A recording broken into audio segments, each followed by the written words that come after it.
Welcome to the webinar on VLSI Physical Design from RTL to GDSII. It will cover from complete flow of the physical design, and we are from the Semicon Technolabs Private Limited, Bangalore-based company.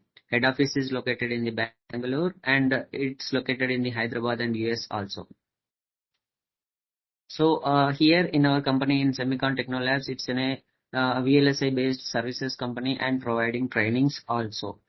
So we are providing the trainings based on the physical design, DFT, digital, Verilog, design verification, analog circuits and analog layouts.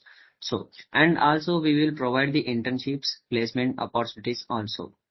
And here most of the companies are looking for the VLSI engineers who are aspirant and enthusiasm for the VLSI domain. As part of that program, today we are organizing a webinar on VLSI physical design from RTL to GDSII level. So for this one, we are having an experts is Mr. Madhusudan. He is having the experience of 17 plus years in the physical design domain. And now currently he is working with the Radiant Semiconductors with the physical designer director. So let's start by inviting our resource person Madhusudan. Sir, welcome sir, Madhusudan sir.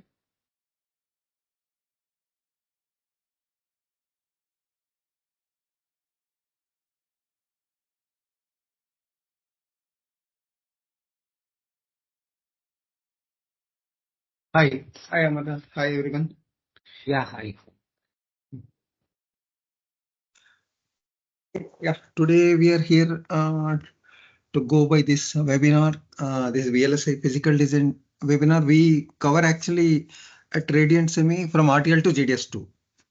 So what any VLSI engineer need to do. So almost all of you aware, right? So, okay. At Radiant, we do design services and we have some training sessions also like this.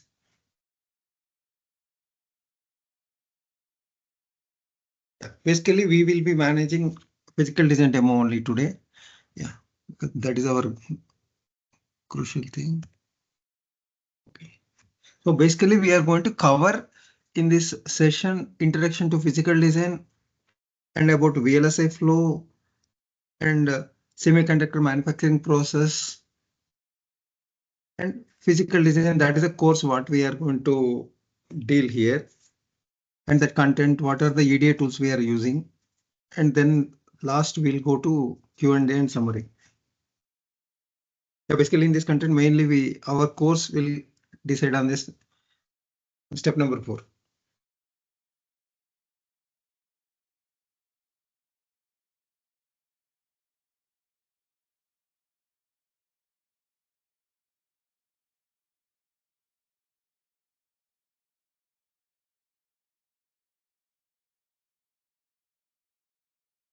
Yeah, and in like electronic circuit, right? I think you are all ECE background or triple background, right? Everybody might have aware electronic circuit, but still I'm recalling here. Actually, mainly we are using electronic circuit here, like CPUs, RAMs, and any other small logic. So all the ICs basically made by our silicon, right? Look, that you will convert into like all gates, and that is a process. And initially, VLSI actually started in 1980, but it was in the very minimal scale that time. Then slowly it was transforming because initial days your standard cell sizes are very big, so you can't manage high scale functionality in that. So one side the transistor size.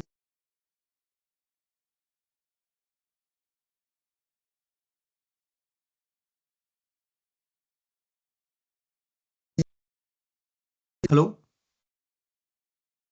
Yeah, extra functionality and all we are adding, and that's how we are able to see in handheld phone kind of thing. The earlier initial days you have like a very big computers, like one room size it used to occupy, but now because of the advancement in the physical design, that came down to in small device, right? You can hold in a palm. So initially it started like large scale integration, LSI, then medium scale integration, MSI, then yeah, these were all like it started from SSI, then MSI, LSI. That's the way we are.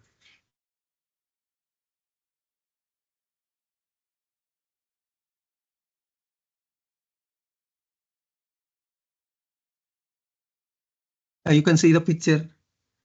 The first picture left side, that is the initial stage devices. So big one transistor.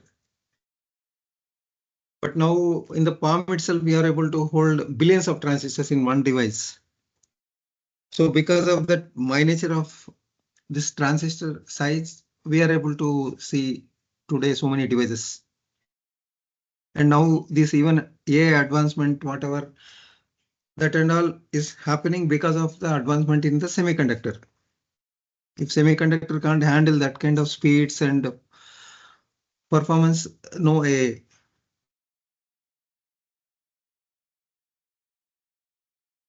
See, initial 1960, you have only 100 transistors in a single chip. Before that, it was only 10 transistors on a chip. From 70 onwards, it was like 1,000 transistors in a chip. But now you can see billions of transistors in a chip by 2025, what current condition we are.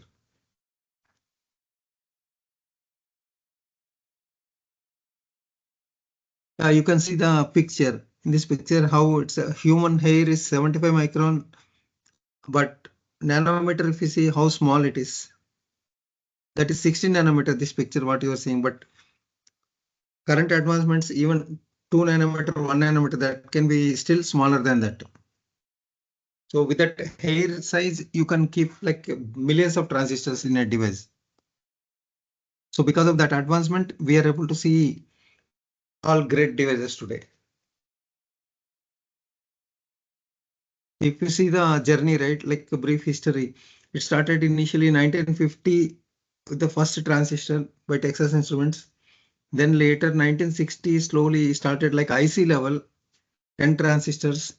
Then went to like in 1960, 100 transistors and 1,000 in 1970. Slowly that was increasing the number. That is actually as like a Moore's law. It is following Moore's law. Moore's law means every 1.5 years your transistor count will be doubled by any device. That kind of advancements are helping us. One side transistor size is reducing, another side design complexity is also increasing.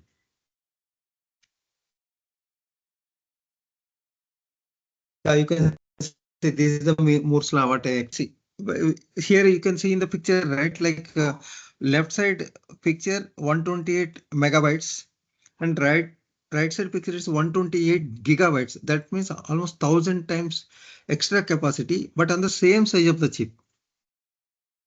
So that is happening because of the advancements in the technology, like transistor size is reducing. So you can see the bottom picture, how the transistor count per chip it is increasing. In 1970s, it was like 1,000, but by 2025, you can see it went to like billions, 10 to the power 9 billion, right? So it's going billions. And this technology advancement, like every 1.5 years, as of now, it is getting doubled transistor count on any chip. So with that only, it was working since 1970s. It's happening as of now. We are honoring Moore's law.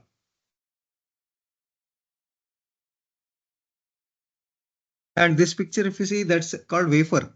So on this wafer, that small rectangles, what you see, they are called die. Or you can call like that as a IC. That IC you're going to use in individual device. And that IC is very small, right? It's 1.5 centimeters. So because since that is very small, you can't connect so many wires to that, right? That's why you're putting inside a package and connecting through leads, pins. Here you can see the right side picture bottom. And you have like different kind of IC products, right? You can see the picture, so many things, how advancements are going on here. Like initially you have mobiles, but without any display, then slowly display is adding and pictures, and it's replaced by camera also, right? No cameras. Very less people use cameras. Mobile itself a camera, right?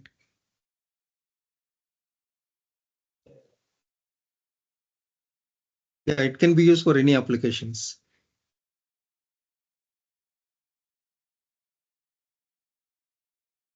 And you can see this one, MOS integrated circuit. So initially it was only with the NMOS transistors, but later in 1980s we started CMOS is a better with respect to power and the speed.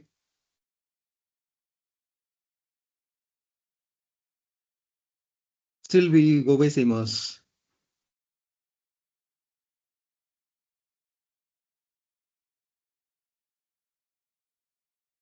Yeah, this is the first computer. You can see how big it is. Today, all that functionality you're able to get in on fingertip and small device. Yeah, this is a full-fledged computer of photo. You can see in 1946. So full big room is nothing but one computer. Now that full computer you are able to get in on a palm, right, with small device.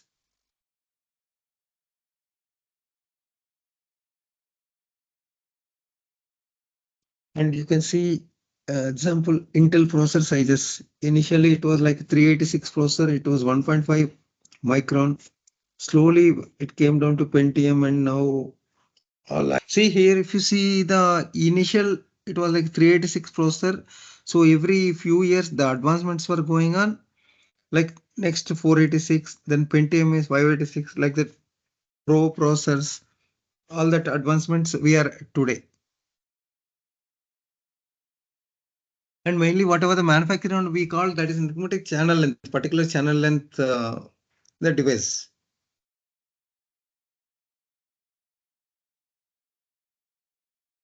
And today basically we are actually in market is going on like 2 and 3 nanometer.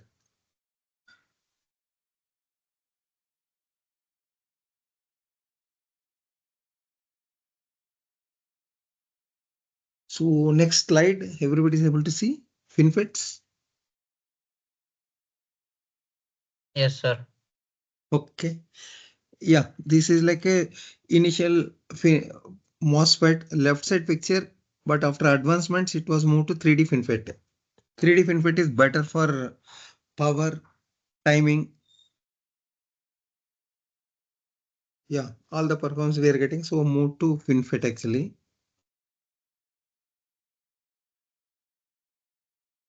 Because if we want to go only by older technologies, we can't achieve the performance requirement what we need today.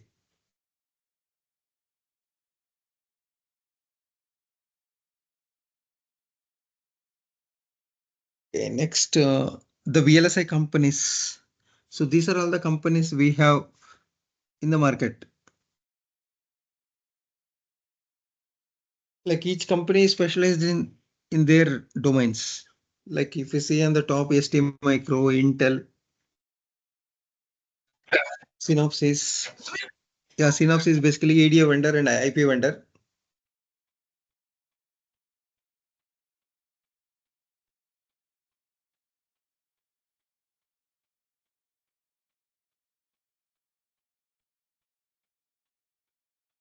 Yeah, this slide is everybody able to see. Wafer price.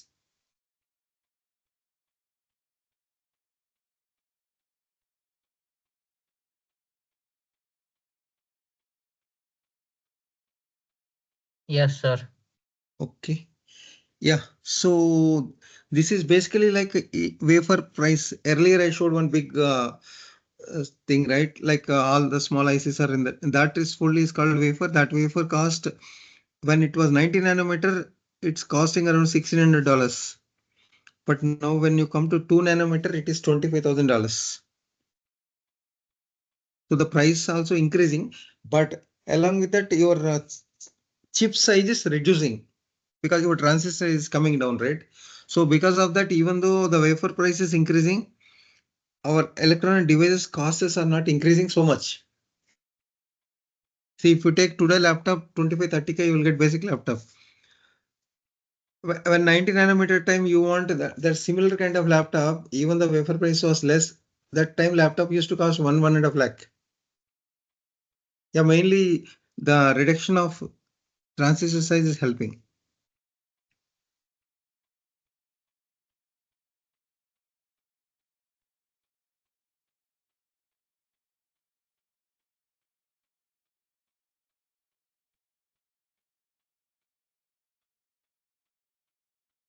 Yeah, and as per this, if we look at global semiconductor capacity, like location wise, if you look at China is more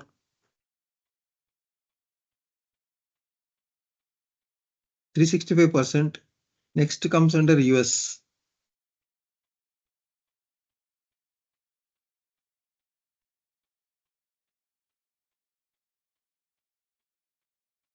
And with respect to India wise, now we are penetrating in semiconductor manufacturing also. Like if you see the left side picture, so these are all the fabs coming in the India fabrication. So that's why so much of chip production can increase in India. And until few years back, it was only importing we are chips. Now we came to a condition like exporting and again catering the local demand also. And right side, if you picture, right, these are all the semiconductor companies, the top companies.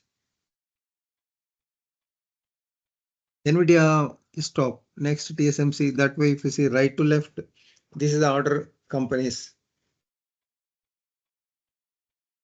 And left side, if you see Synopsys, Cadence, these are all the EDA vendors because they supply the tools for us.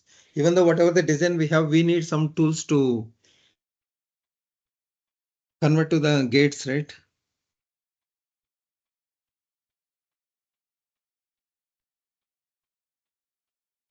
And this is VLSI foundries. Yeah, anybody can see this slide? VLSI foundries. No, sir. Okay, I think few seconds lag. Now it's visible. Okay. Yeah, these are all the VLSI foundries we have in the market. So these whatever the design we have, we can do only at our end up to only the designing part. But finally, it has to go to the chip, right? Physical level, like silicon level. So these are all the guys have that manufacturing facilities.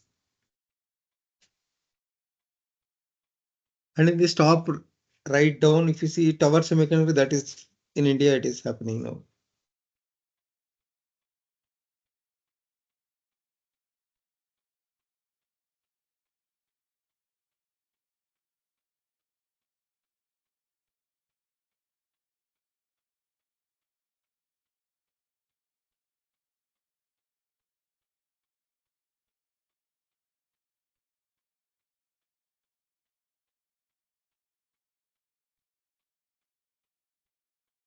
Sir, I think your mic is stuck. Yeah, now the VLSI design challenge slide.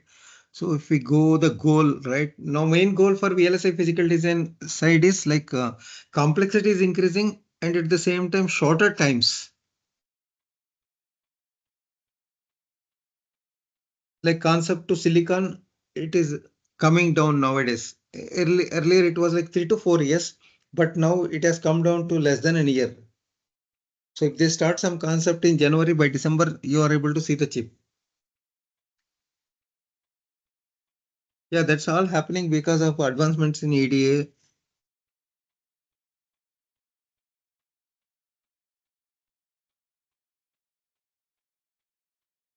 Yeah, you can see this that same topic, whatever I told previously, like strong market pressures because of competition and requirement from people.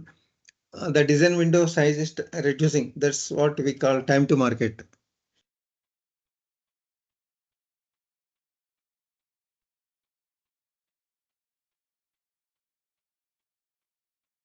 And as per this slide, if you look design, right, VLSI, it start from idea. That number one, you have like 6 steps here, right? So it start with idea, then next step you go for right specifications, then you design into a system, then analyze that model is working fine or not, then you go for fabrication. Once fabrication is done, then they will check that whether that IC is working fine or not at the factory level. Then it comes to us as a device. So these are all the 6 steps it has to done. But if anything failure happen in the step number 6, it will go back to the step number 4. Then again, this 3 process, it will be iteration. The first 1, 2, 3, they are all like architecture phase, and it's like a paperwork kind of thing. From 4, 5, 6, actually our engineering work will start.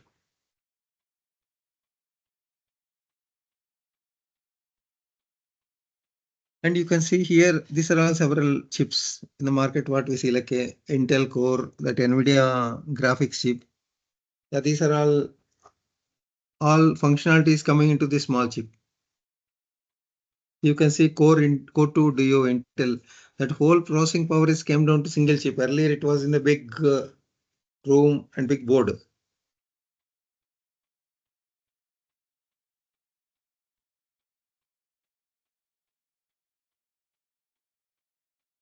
Yeah, when it comes to design, once they all paperwork complete, then design starts from specification.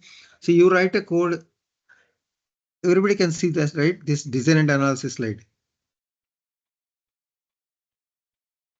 Yes, sir. Yeah. So next, that initially whatever the concept we have, that we can translate into code, VHDL or Verilog. This is just like a C code only, but it's a different syntax, VHDL or Verilog. First you write the code, and then you convert by a process called synthesis to gates.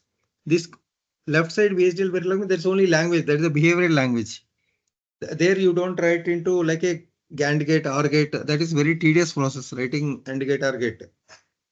So that synthesizer tool will convert your that language into the gates. Then after that, the right side picture, that is there you are seeing the PMOS, NMOS. This all conversion will happen at PNR tools. Then after that, once that all conversion happen, it will do the all optimization like timing, DRC, every steps it will complete. And you are getting the device layout, how it is, and these wires also added after the cells added. Then the left side pixel, bottom side left, that's the mask layout that you are going to send to the fabrication unit. See, once you send to fabrication unit, that patterns, it will go to the fab. That's what that guy is doing with mask and all, you can see. So they will do all that, and then you will get IC, independent IC, that wafer. Then it will go to die. Each die will have your functionality. What the functionality you need for your application, that is full, it will stay in one die. Then that with after packaging, it will come like a chip, the right bottom, left bottom.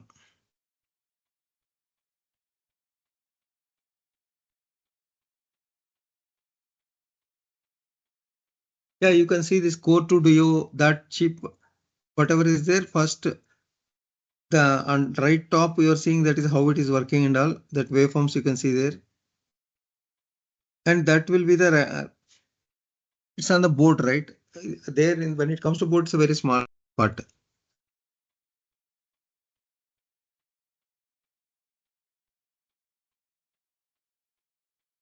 And even while doing VLSI design also, we have different styles like full custom, application specific, programmable logic, system on chip.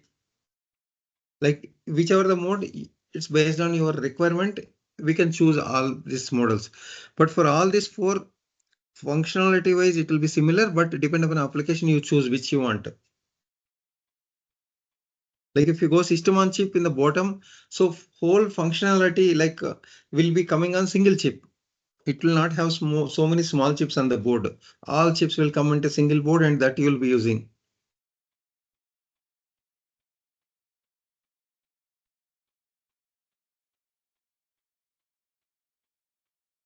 Yeah, these are all different kind of semiconductors. You can see memories like DRAM, NAND, and you can see GPUs, CPUs,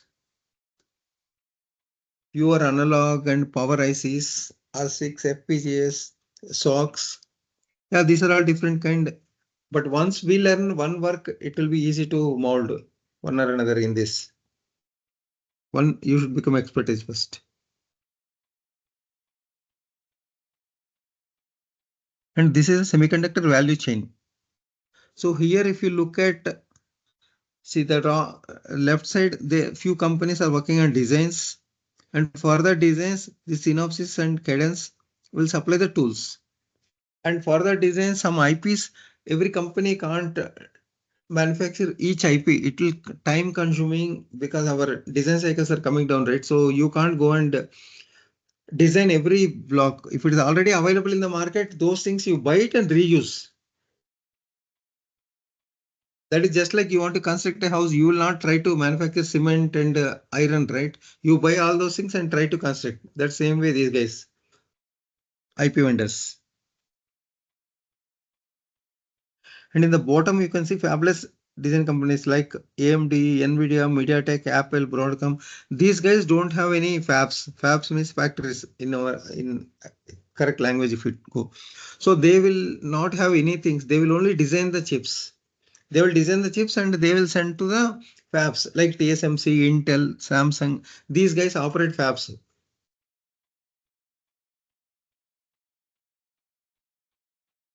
And right side, if you see, they have like a chips. All these are these guys sell end chips also to the market.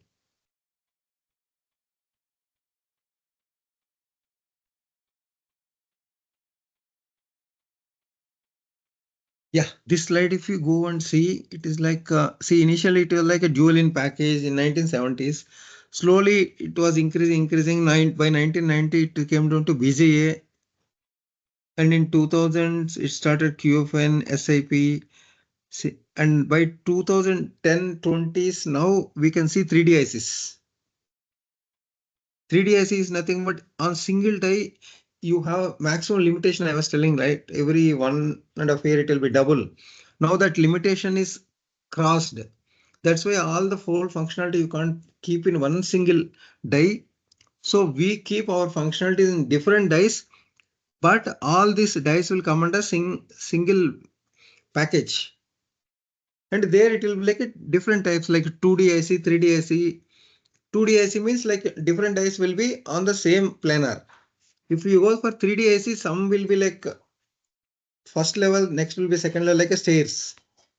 So when complexity increasing, we have moved from 2D to 3D also.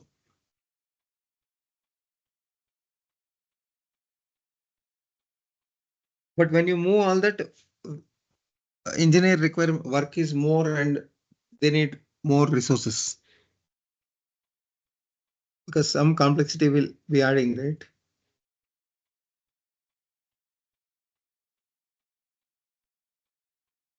Yeah, earlier I was telling as if my intellectual property, IPs.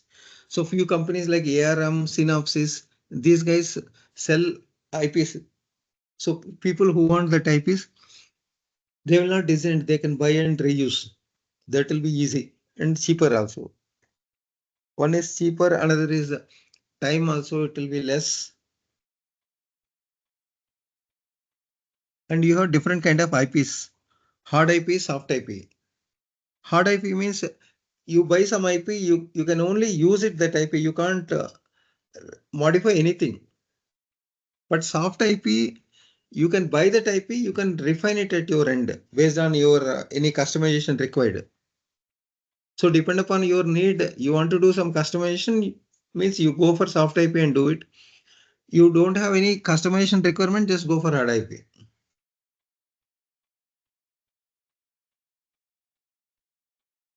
Hard IP will be cheaper than soft IP if you want to purchase.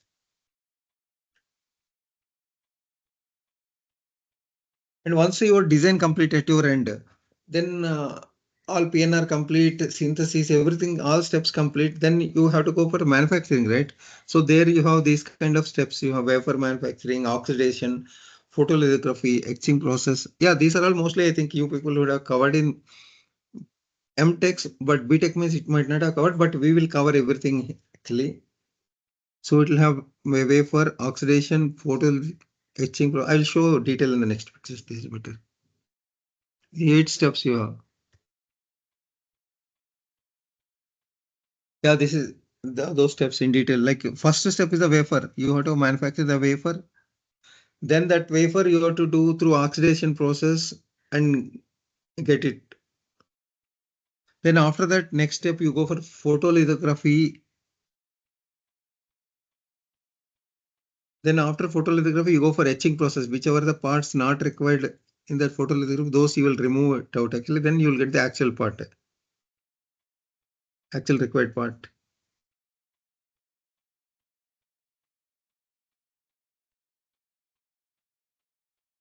Then you go for deposition and ion implantation. Then all that thing over, then you go for metal wiring. Because between all the gates, you have to connect, right? Because all the gates will be at one planar, your metal wiring will be in different planar. So you need to connect. If they also come on the same planar, you can't get that kind of miniature of chips. That's why we have metal wiring process will be in the upper layers. Then after that, you go for the electrical die sorting. Means like which is good, which is bad, all those things you'll remove it, and those things you'll put it to the package. Package and make sure that package will be strong. Then after that it's over packaging part, then real packaging will start. You assemble into the actual product and then you send to the market. The bottom right.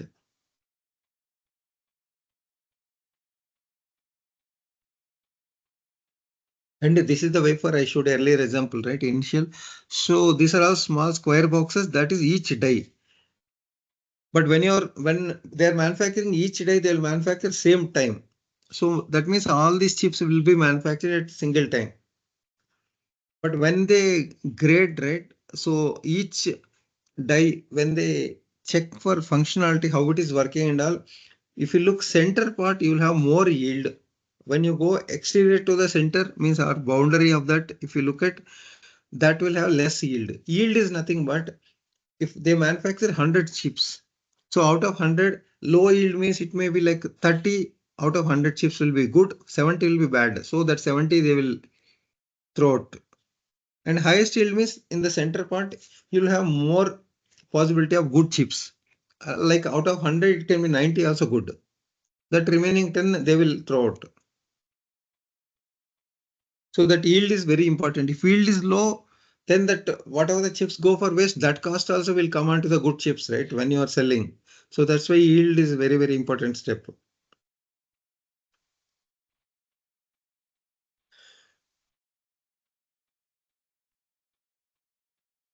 Yeah, this is the digital implementation. We have few steps, like you can see left side, just language that finally convert into the layout, right? But that steps I'll explain detail in the next slides.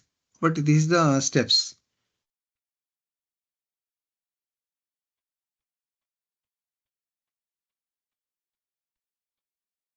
You can see here, it's like it is starting from chip specification to design entry, RTL synthesis.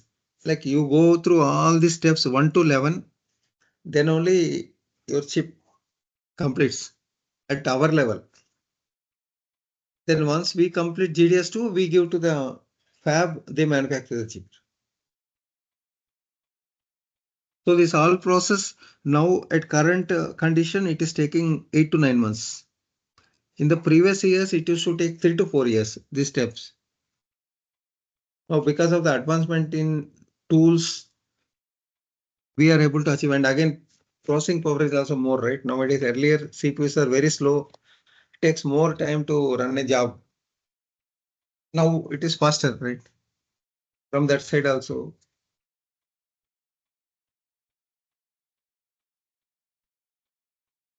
Yeah, the same thing, it is in a different format. You can see here. See how it is placement, routing, sign off, all the steps. First step you do like partitioning your design.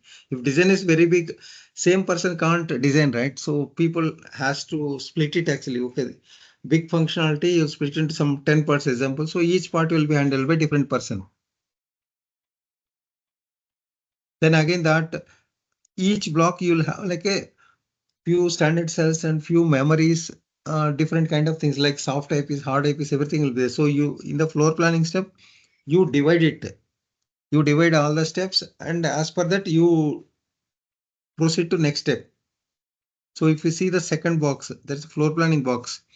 There you are adding all the whatever the macros. If a macros means like memories, these kind of things, you are doing the placement. That work we do manually. We will have some guidelines. We have to follow that. Then third step, if you do placement, there you are doing the placement of all your standard cells like logic cells, AND gates, OR gates, flip-flops, everything you try to place it. Then next step, if you go CTS, there you are doing the clock tree for all the flops, everything along with the data, they should be triggered by clock, right? We are working on clock performance. Performance is nothing but how fast your clock is working. So as per that clock, only your CTS works. Once that is over, you go for routing. Routing means like a signal routing and all you will do. Earlier, first you do, since clock is a high priority, first you do the clock tree routing first, then you go for the signal routing.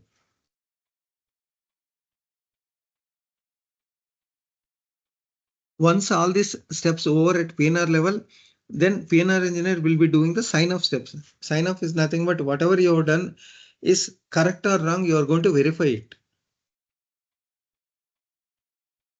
So once routing over, you are doing a step called parasitic extraction, the first step in sign off. Parasitic extraction means you will be extracting resistance and capacitance of each net. So based on that, they will be able to calculate the net delays and the standard cell delays.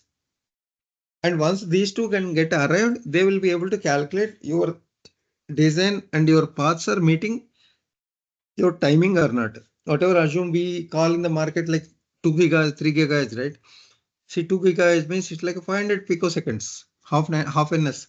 So in that half ns, your functionality should meet. So for that, we try to use different techniques in the place and route and try to meet the requirements. If you can't meet here, your device will be slower once it comes to manufacturing.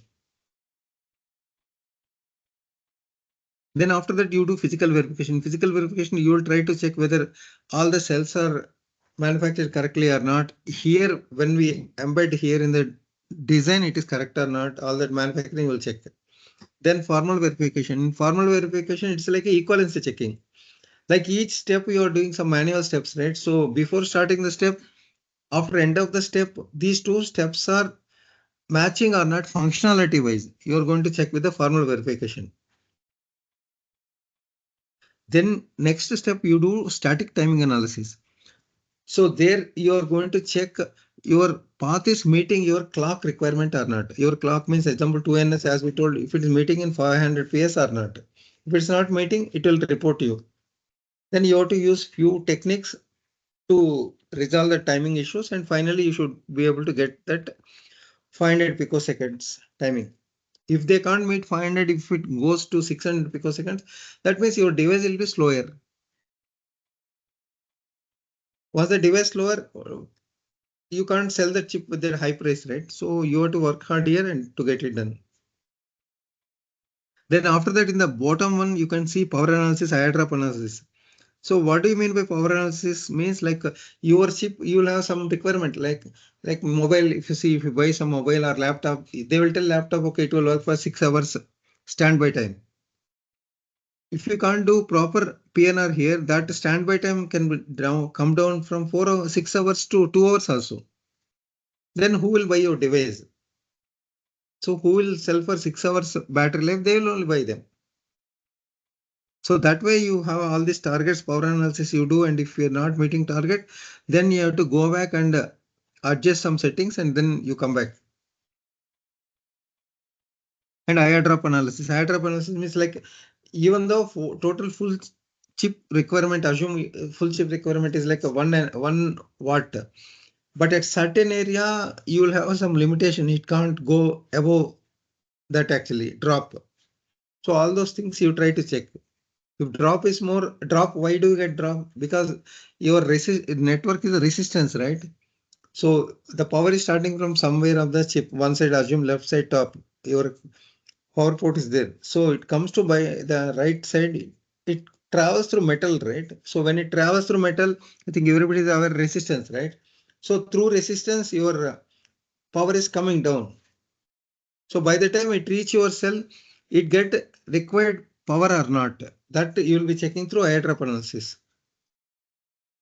If it is not coming, we use some techniques to get the power up to that area.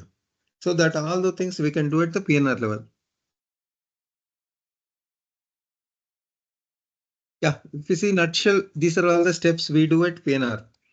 RTL is the input to us. We do synthesis, physical design, verification means physical verification we call, then that is over, then we'll send to tape out. After tape out, it's a fabrication, that is manufacturing side. So basically synthesis means what it do, RTL, let's go RTL, even though that's not our work. RTL means what it does is RTL, they from specification, they will write a code in VHDL or Verilog and they will verify. That code is correct, then physical design job will start. Like synthesizing, first you convert from RTL to gates. Once the gates comes in the synthesis, then you go for the physical design. In the physical design, that gates you will convert into transistors. Transistors and all power, all the sign-off checks, whatever I showed, all these steps you will be able to do here. In synthesis, you will not do that. There you will be basically just converting from RTL to gates. So the first step we do like we do in PNR after synthesis complete, we'll do like a design setup and floor planning. Here basically you are importing the synthesis netlist and timing constraints, power constraints. Like you will have timing constraint. Like I want to do this in one gigahertz frequency, 2 gigahertz frequency. That timing constraints you will be giving here. And power requirements. I want this it in 1 watt, 2 watts, whatever the requirement is yours as per your application. You specify here everything. And whatever the libraries, technology libraries means that is nothing but your fab, right? Which fabrication unit, which manufacturing unit you are sending your design, right? So that libraries you have to use it here to get it done. So once that there, then you have to give the die size. So what is the die size you want? You are giving like earlier one example I showed 1.5 centimeter, right? So that kind of thing, what is your requirement? That requirement you have to specify here and proceed for next steps. Once the die size is done, then you have to create the power grid and IO pad locations. IO pad location means like external to the your chip, right? Your chip has to communicate, right? So those pad locations you'll give. And power grid, as I told, power pin will be at one end of the chip. So that power has to transform to enter, right? Like even the name is power grid. If you look, see power generation example for us, it will be somewhere outside of the city, but entire city you'll get power, right? So that same way we create a power grid here. So power grid is critical. Then after that you have like all existing macros, right? As I told, some soft type is hard type is those things. Everybody will need not to redesign. That is time consuming and costly affair also. So instead of that, we buy it from external vendors and use it. Only use all the IPs and whatever the glue logic you want, right? Your functionality. By using them, you convert into design.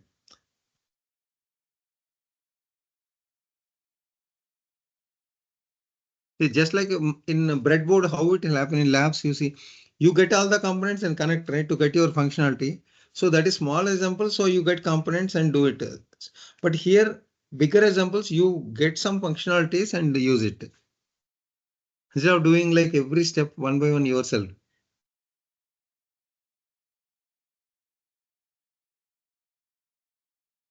So then next major step in PNR is placement. So here your main goal is placing all your standard cells like gates, AND gates, OR gates, all those things, whichever you got at synthesis step, right? So all those things you will be placing here. When you're doing synthesis, that don't have the placement information. It has only the logical optimization it will do. It will not do related to placement and pads. It will not have that information. Once after the placing, while doing placement and after the placing, it will have some algorithms. Based on algorithms, it will try to see whether your design is meeting the timing requirement. Timing means your clock requirement. And congestion. Congestion is nothing but like after place all your cells, you should have some routing, right? Like you have like some like 3-4 houses are there, but there is no path to their houses. What it will happen? Or if it's there, but a very small path, you can't do, right? That same way here also, you try to check after the placing whether the routability is there or not also. That is called congestion we call here. So if that routability is there, it is easy to approach, right? Every standard cell can be talked to another standard cell. So that routing is there or not, we will be checking. And power targets, as I told, it's like 1 watt, 2 watt, whatever the requirement we have, that target we are reaching or not. And it's not only that 1 watt, 2 watts, one is the dynamic power, another leakage power. So dynamic power is like when your design is operating, or whichever the cells you are working, they are operating, that is called dynamic power at that time happens. When the device is not working or some part of the functionality in your chip is not working, that part of the design also will be leaking some power. That is called leakage power. See, example, you take a mobile example. So mobile, you'll have like audio function, video function, so many things are there, right? So when you are in a call, you may not be using YouTube or some video functions, right? That time this graphic course, all those things will go into off condition. So there you don't need to use those applications. So that time still it will be consuming some power. That power is leakage power. But when your functionality is working, whichever the module, that it will be like a dynamic power. So you by end you should be able to make sure your dynamic power requirement, leakage power requirement, both it will, you can try here in PNR. And after doing all these steps, like again you do legalization, whether any cells are placed against the rules of the manufacturing.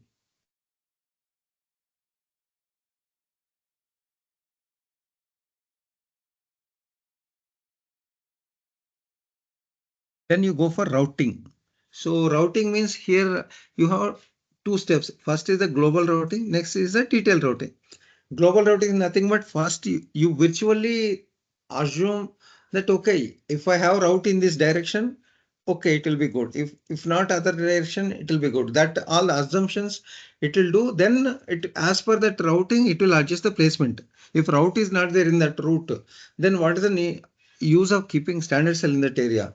So they'll put that standard cell somewhere near to the routing approachability. So all that initial estimation will be completing in the routing, global routing step. Detailed routing means actually it's all placed and all analysis done. So you do the real routing. But when you go for a real routing, the detailed routing, you'll be checking few rules like design rules. Design rules means like if 2 routes are going, these 2 routes cannot closely go very much each other. You should keep minimum spacing between each route. So those all kind of rules you will be checking in the DRC. That DRC also it will be run in the detailed routing step itself.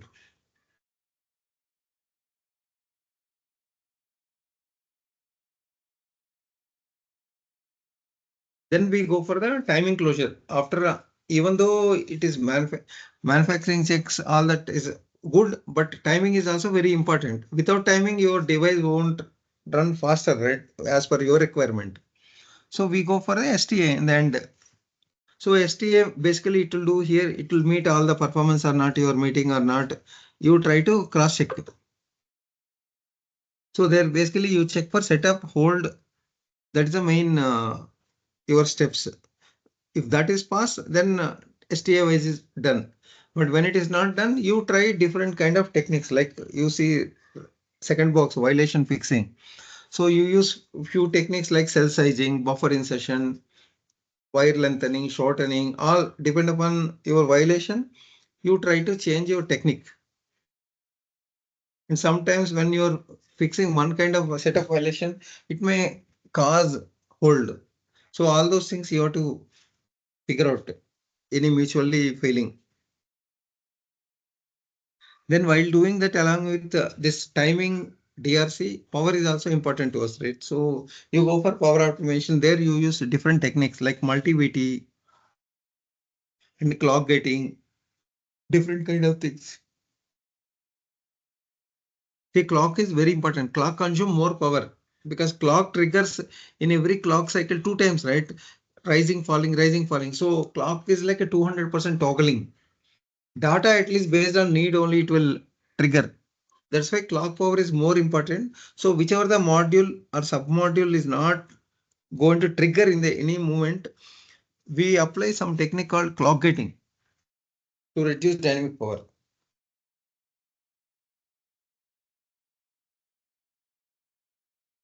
Then along with this, you have a step called signal integrity.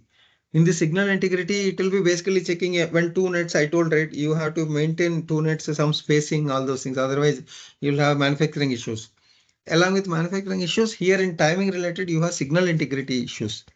So in the signal integrity means like if two nets are very near traveling, so one net can influence another net. So those things also we have to fix by a step called crosstalk. And airdrop, as I told, if you power start from somewhere of the chip and by the time your standard cell wherever it is there, that is getting enough power or not, you have to see. That is called airdrop. Yeah, that basically whatever I told, categories in single screen like sign off checks, like DRC, LVS, airdrop analysis, and electromigration. See, electromigration is nothing but basically current density. If your wire is consuming so much of current, more number of years, that wire can break. So that checks and all you will do in the electromigration. Once all these steps are done, whether timing, DRC, LVS, IR drop, all the checks are over, then you are done. You will send like a tape out ready GDS2. So tape out means like you are done at your end at PD guy. He'll be giving for manufacturing. The format of the file is GDS2. That is the main format in the chip manufacturing. Every company use same. Yeah, essentially we use these. These are all the vendors tools. See, Synopsys is a famous one, and Cadence. These two are very famous. Synopsys is very famous for ICC, Fusion Compiler, Prime Time. These tools are from Synopsys. Cadence has Innovus, Tempus. Mentor Office's physical verification tool that does DRC LVS. They don't sell this PNR tools. And the bottom one is ANSYS Redac. Redac means for airdrop, as we were talking about that. This airdrop step, that checks will be done by this ANSYS.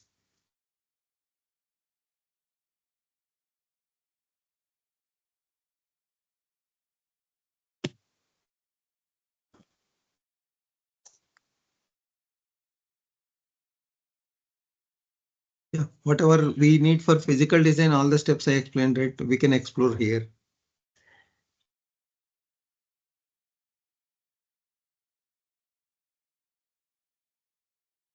In your physical design, you have opportunities like different kind physical design engineer, abstract implementation, or STA engineer, DFT engineer, sign off engineer, whichever the mode you want, you can choose. But once you prepare from synth to GDS to all the steps you prepare, then you can choose which way you can choose your career, like synthesis engineer or physical design engineer or STA engineer, whichever you want, you can choose. So these are all different things can be available if you go through PNR course. And now in India, we have a lot of apps are coming, right? So many new design companies also will be coming here.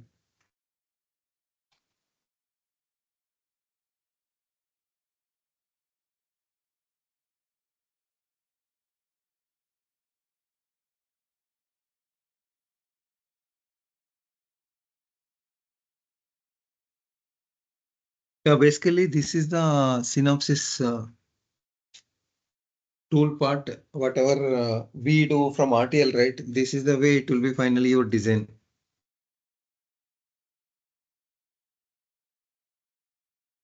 This is from Cadence. So this is the Cadence tool GUI. This is synopsis GUI. See. Yeah, this is the live tool example actually. So this is on risk design. So this is the full design you have. So this left side things, these are all the IO ports, whatever we were discussing, right? IOs. So this will be like communicating to outside of your chip through this. And these green ones are all macros. Macros are IPs, we can call. And this small pink color, these are all the standard cells you have actually. After synthesis, whatever gates you get, right? Like muxes, AND or inverter, OR gate. See, this is AND or gate, AO. And this you see, this is a mux, 2:1 mux. Yeah, yeah, this is a flop. So you have all these cells are here, but these cells you're only placed, but these cells you need to route, right? So when you want to do routing, again, all these cells will be connected. See, these are all the routes. Each cell is connected to each route. This VDD, these are all the power things. This is the power I told. You need to connect from top to bottom. Everywhere it has to be getting proper. All VSS, VDD.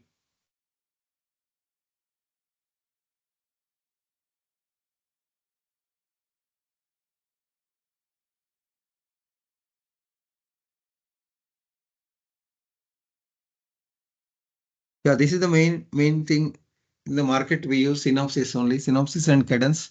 Most of the companies use Synopsys tool. Yeah, this is that Synopsys thing.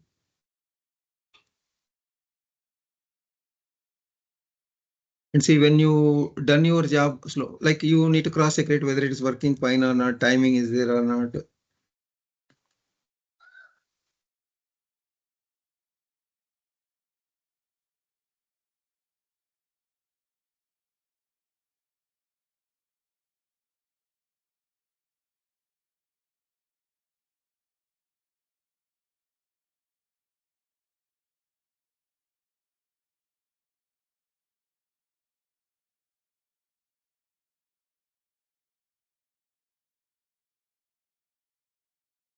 Yeah, basically you can cross check all timing, DSI, everything from that lab. We have all the Synopsys and Cadence licenses. Whatever the theory you go through, then you can experiment through labs. For lab purpose, we have like a RISC processor. This is the one. The same thing I showed here. This is a real design.